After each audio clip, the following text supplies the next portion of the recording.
जी अज़ीज़ान गिरामी अस्सलाम वालेकुम। आज मैं मुख्तसर तौर पर आपको दीन प्यारे दीन का असल चेहरा बताऊंगा।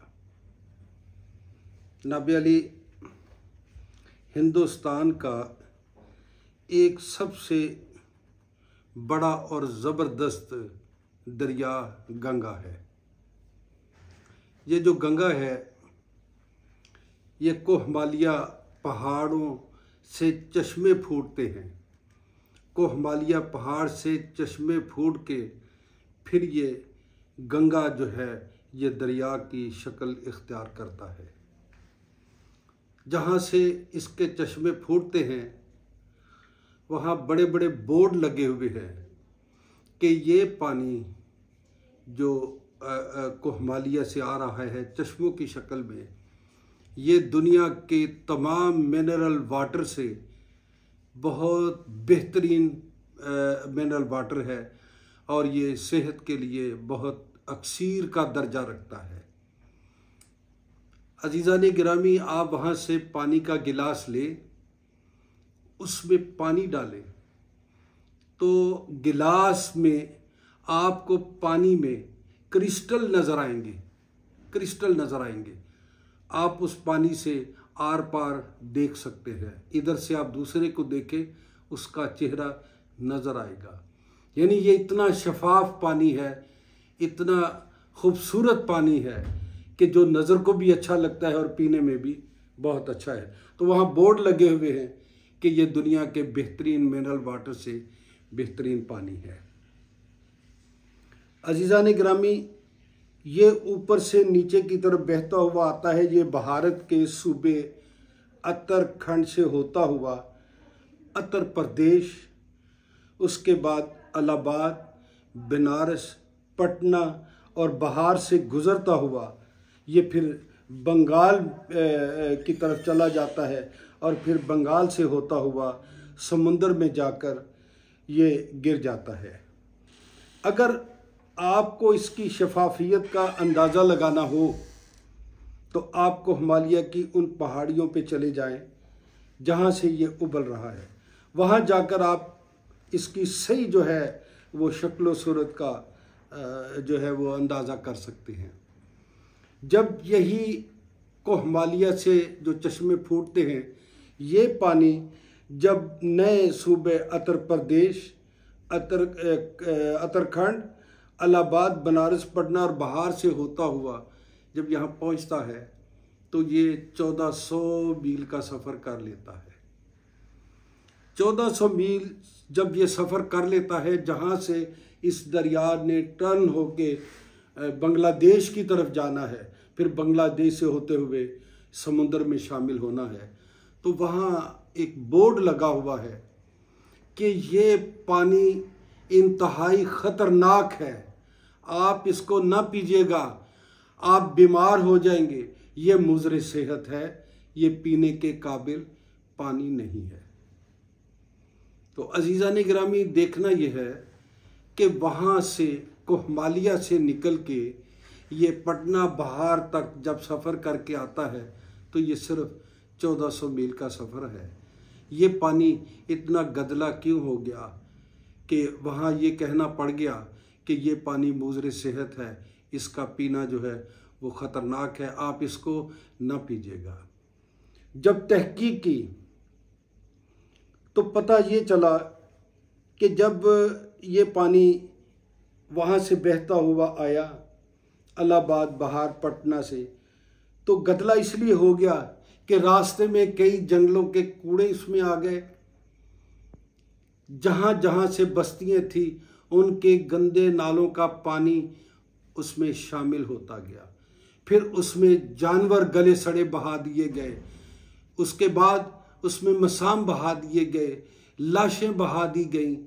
तो ये पानी जो है आहिस्ता आहिस्ता 1400 मील पर आकर ये ख़तरनाक सूरत इख्तियार कर गया, क्योंकि इसमें गलत आमेज़शें शामिल होती गई हत्ता कि इसने वो जो असरात लिए थे कूड़े किरकट के, गंदे नालों के पानी के, जो गंदी चीज़ें इसमें बहाई गई, जो जानवर गले सड़े इसमें बहाए गए, उसकी वजह से ये गदला हो गया। अब बात करने का मकसद ये है कि ये जो गंगा जमुना है, ये दरिया क्यों गदला हो गया, कि इसमें कई कुछ शामिल हो गया। तो उसने सफ़र कितना किया, सिर्फ और सिर्फ 1400 मील का। कोहमालिया से पटना बहार तक 1400 मील का सफ़र करके ये गदला हो गया।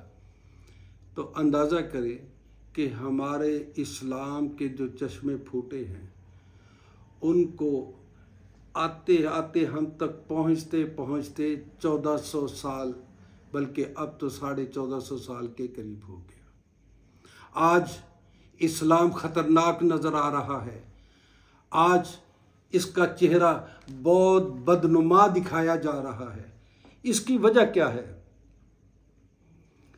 मैंने उनसे पूछा कि भाई, अगर ये पानी हमें मजबूरन पीना ही पड़ जाए, हमें कोई पानी मुयस्सर ना हो, तो क्या करेंगे? तो उन्होंने ये कहा कि जनाब अली, हम इसको फिल्टर करेंगे, हम इसको फिल्टर करेंगे, इसको उबालेंगे, पकाएंगे, फिर इसको फिल्टर करके हम पी लेंगे, ये फिर पीने के काबिल हो जाएगा। आप देखें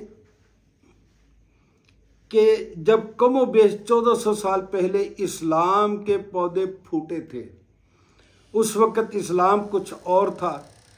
जिस तरह 1400 मील का सफ़र तय करके दरिया यहाँ पहुँचता है, वैसे ही 1400 साल की मुसाफत तय करके जब इस्लाम यहाँ पहुँचा है, तो आज इससे दुनिया को मौत का ख़तरा नज़र आ रहा है। असल में लोग इस्लाम को समझते नहीं, क्योंकि अगर गंगा जमुना को की हकीकत को देखना है तो हमें कोहमालिया जाना पड़ेगा। तो ये इस्लाम की जो असल शक्ल सूरत है, जहाँ से इसके चश्मे फूटे हैं, अगर इस्लाम की हकीकत को हमें देखना पड़े तो हमें वहाँ जाना पड़ेगा जहाँ से इस्लाम के चश्मे फूटे हैं। अब जैसे गंगा के साथ ये मामलात हुए, तो हमारे इस्लाम के साथ भी कुछ ऐसे ही मामलात होते गए, क्योंकि इस पानी में, इस इस्लाम में बहुत से अमवैसियत सियासत शामिल हो गई। उसके अलावा अब्बासी सियासत शामिल हो गई, तुर्को तातार की सियासत शामिल हो गई, मुख्तलिफ बादशाहों की सियासत शामिल हो गई, मुख्तलिफ मकबा फ़िक्र के मौलवियों की चटमौलियत इसमें शामिल हुई, मज़हब फरोश रवायत ज़ादों की रवायतें शामिल हुई, और मुख्तलिफ गलत नज़रियात के लोगों ने अपने नज़रियात इसमें शामिल किए। जैसे दरियाओं में कूड़ा क्रिकेट, मैयतें, दिगर सामान और हर चीज़ बहा दी जाती है, नतीजतन दरियाओं के पानी में पोल्यूशन जो है हद से ज़्यादा हो जाती है और वो ख़तरनाक हो जाता है। इसी तरीके से आज जो इस्लाम की हालत है, ये इन्हीं नज़रियात की देन है जो इसमें शामिल हो गए। ये असल इस्लाम नहीं है। बदकिस्मती से एक तबका ऐसा पैदा हो गया, दर हकीकत वो मुसलमान नहीं, इसलिए कि मुसलमान कहने से वो मुसलमान नहीं हो जाता, मुसलमान नाम रख लेने से मुसलमान नहीं हो जाता, क्योंकि मुसलमान एक खूबसूरत करैक्टर का नाम है। ये लोग कुरान मजीद की गलत तावील करते हैं और नौजवानों को कहते हैं कुरान पढ़ो, इसमें लिखा है, और आयत के शान नज़ूल और सियाक़ व सबाह पर रोशनी नहीं डालते। इस तरह वो तस्वीर को बैकग्राउंड से अलग करके दिखाते हैं और नतीजतन ये नौजवान इससे मुतासिर हो जाता है। ये तालिबान, ये दाश, कालअदम तंजीमें, इन्हीं कट मुल्लाओं की फिक्री देन है जो मेंबर रसूल सल्लल्लाहु अलैहि वसल्लम पर बैठकर प्यार का दर्स देने की बजाय नफ़रत का बीज बो रहे हैं। ये लोग मज़हब को नहीं समझे, ये लोग हालात से मुतासिर नहीं हुए, इन्होंने कुरान को अपने सांचे में डालने की कोशिश की। कुरान में किसी पर जबर नहीं, कुरान में काफिरों को मार डालने की बात नहीं है। सूरह अल काफिरून, हम इसकी इबादत नहीं करते जिसकी तुम करते हो, और तुम इसकी इबादत नहीं करते जिसकी हम करते हैं, और हम इसकी इबादत नहीं करते जिसकी तुम करते हो, और तुम इसकी इबादत नहीं कर जिसकी हम करते हैं। गौर फरमाएं, यहाँ एक बात को 2 मरतबा दोहराया गया। पहले काफिरों को मुखातब किया गया और इसके बाद समझाने के लिए एक ही इबारत 2 मरतबा कह दी, और फिर इसके बाद फैसला सुनाया गया कि हम अपने दीन पर और तुम अपने दीन पर, लकुम दीनुकुम वलिय दीन। यानी हम ना तुम्हें कत्ल करें और ना तुम हमें कत्ल करो, ना कोई झगड़ा ना कोई लड़ाई, ना तुम हमको सिताओ और ना हम तुम्हें सताएं। और कुरान मजीद में आया है कि मुशरिकों को कत्ल करो, तो इसका बैकग्राउंड क्या है? ये सब मुशरिकों के लिए नहीं है, ये उनके लिए है जो मुसलमानों को तंग करते थे, जो मक्का की तपती हुई रेत और आग की तरह तपते पत्थरों पर मुसलमानों को लिटाकर अजियतें देकर कत्ल करते थे, हाथ पांव काट देते थे, गला काट देते थे। तो ये उनके लिए था। अगर ये तबका तुम्हें नजर आ जाए और वो तुम्हें कत्ल करने का इरादा करे तो तुम इसको कत्ल कर दो। कुरान मजीद में अल्लाह ताला जहाद का हुक्म देते हुए काफिरों से जंग करो, हत्ता कि वो अपने हाथ से जजिया दे और झूठे बनकर रहें। सूरह अल-तौबा। ये नहीं कहा कि जब तक वो मुसलमान ना हो जाएं, जब तक वो कलमा ना पढ़ ले, आपने उनको छोड़ना नहीं है। नहीं, अगर वो जजिया देते हैं तो हमारा उनके साथ कोई झगड़ा नहीं। ला इकराह फिद्दीन, दीन में कोई सख्ती नहीं। हजरत मौला अली शेर खुदा जब अब्द वद को जंगे खंदक में फिन्नार करते हैं, जब आपने कहा था को है इस कुत्ते की जुबान बंद करे, तो मौला अली शहनशाह ने जब उसे फिन्नार किया, उसकी गर्दन ला के आका अलैहिस्सलाम के कदमों में रख दी। ये हवाला देने का एक ख़ास मकसद है कि अब्द वद जिसको अपनी ताकत पे बहुत मान था, वो ऐलान कर रहा था, वो अपनी बहादुरी के किस्से नहीं बता रहा था कि 200 बंदा आए तो मैं लड़ता हूँ, 1000 बंदा आए तो मैं लड़ता हूँ। वो तो खंदक पार करके मुसलमानों के खेमों में आ गया था कि है कोई जिसे जन्नत चाहिए।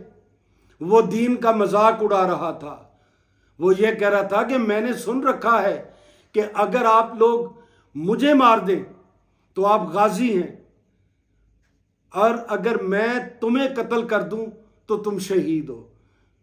तो भाई मैं आया हूं मैदान में, आओ जिसने शहादत का रुतबा लेना है या गाजी का रुतबा लेना है। वो तो दीन का मजाक उड़ा रहा था। तो मेरे आका अलैहिस्सलाम ने कहा है जो कोई इसकी जुबान बंद करे। तो मौला अली ने जब उसे फिनार किया तो उसकी बहन सफिया आई भागती हुई, अब्देवद की बहन सफिया आई भागती हुई आई, आके उसने अपने भाई का तवाफ किया जिसकी लाश मैदान में पड़ी हुई थी। उसने कहा भाई मैं तो तुम्हारे ऊपर वैन डालने के लिए आई थी, लेकिन तुम्हें देख के तो मुझे वैन डालने का मौका ही नहीं मिला, अपने बाल खिलार कर एहतजाज करने का मौका ही नहीं मिला। मैं तो देख के हैरान हूं कि तुझे किसी बड़े ही शरीफ बंदे ने फिनार किया है, किसी शरीफ बंदे ने कत्ल किया है। क्योंकि उस वक्त जब कत्ल करते थे तो गुस्सा इतनी शिद्दत का होता था, नाक काट देते थे, कान काट देते थे, और लाश को मसक किया जाता था, उसके टुकड़े टुकड़े कर दिए जाते थे। लेकिन उसने कहा कि मुझे तुम्हारे दुश्मन ने बैन डालने के काबिल भी नहीं छोड़ा, यानी तुम्हारी लाश की बेहुरमती नहीं की। तो भाई उसे फिनार जरूर किया, लेकिन इंसानियत की तजलील नहीं की, उसका कान नहीं काटा, उसका नाक नहीं काटा, तशद्दुद नहीं किया। अच्छा, अब मैं फिर वापस आता हूँ, मैं ये मुख्तसर करूँगा, इसका अगला हिस्सा मैं आपको नेक्स्ट पार्ट में इंशाल्लाह बताऊँगा कि हमारे दीन का असल चेहरा क्या है। जब उनसे ये सवाल किया गया कि भाई आपका जो गंगा है वो कोहमालिया से यहाँ 1400 मील का सफ़र करके आता है, तो आप जो है वो बिल्कुल गदला पानी है, आप क्या करेंगे? इसको छोड़ दें आप अभी, तो गदला पानी है, आप क्या करेंगे उसका? तो उन्होंने कहा कि भाई सीधी सी बात है, हम उसे फिल्टर करेंगे, उसे पकाएंगे, तो फिर पिएंगे, ये सेहतमंद हो जाएगा। तो क्या हमें अपने इस्लाम को फिल्टर करने की आज ज़रूरत नहीं है? क्या हम सुन्नी, वहाबी, देवबंदी, बरेलवी मिलके ये कोशिश ना करें कि हम दीन का असल चेहरा दुनिया को दिखाएं? आज जिसने दाढ़ी रखी होती है उसको यूरोपियन यूनिवर्सिटियों में दाखिले नहीं मिलते। अगर यूरोपियन कंट्री में जाने वाले जहाज में कोई सुन्नत रसूल रख के बैठा हो, सब लोग खौफजदा होकर उसकी तरफ ही देखते रहते हैं। क्यों है ऐसा? हम इस्लाम का सही चेहरा क्यों ना बताएं? अगर वो पानी अपना फिल्टर कर सकते हैं, उसकी शफाफियत जो कोहमालिया में है वो वहाँ 1400 मील के बाद वहाँ पैदा कर सकते हैं, उसकी शफाफियत, उसको फिल्टर करके, उसकी पोल्यूशन ख़त्म करके, तो क्या हमें अपने दीन को फिल्टर करके ये बताने की ज़रूरत नहीं है कि ये इसका असल चेहरा है? तो मैंने कहा यार कुछ और भी तरीका बता दो। उन्होंने कहा जी और तरीका क्या है? मैंने कहा यार अगर आप ये चाहें कि आप कोहमालिया के पहाड़ों से वो पानी जहाँ लिखा हुआ है कि ये सेहत बख्श है, ज़िंदगी बख्श है, इसको अगर 1400 मील के बाद आप चाहें कि सही शक्ल में आए तो क्या करेंगे? तो उन्होंने कहा जी हम एक लाइन बिछा लेंगे, एक पाइप लाइन बिछा लेंगे 1400 मील की, कि वहाँ वहाँ जमुना का पानी कोहमालिया से हमें 1400 मील तक मिले, जिसमें कोई शामिल ना हो, कोई पोल्यूशन शामिल ना हो, कोई चीज़ शामिल ना हो। तो मैं सोच में पड़ गया कि नबी पाक अलैहिस्सलाम ने कमो बेश 1450 साल पहले फरमाया था कि अल्लाह की रस्सी को मजबूती से पकड़ लो, तफरकों में ना पड़ो, फिरकों में ना पड़ो। हमें भी चाहिए हम एक ऐसी लाइन अडॉप्ट करें जो सीधा मदीने शरीफ जाए। आज पीरी वो है, फकीरी वो है जो सीधी मदीना शरीफ जाए। अगर इधर से हट उठ के कुछ है तो हम उसको नहीं माने, तो हम भी आप एक रास्ता बना ले, एक कर ले, अपने आप को एक बना ले। वमा अलैना इल्लल बलाग। फिर इसका बाकी हिस्सा मैं नेक्स्ट पार्ट में आपको पेश करूंगा।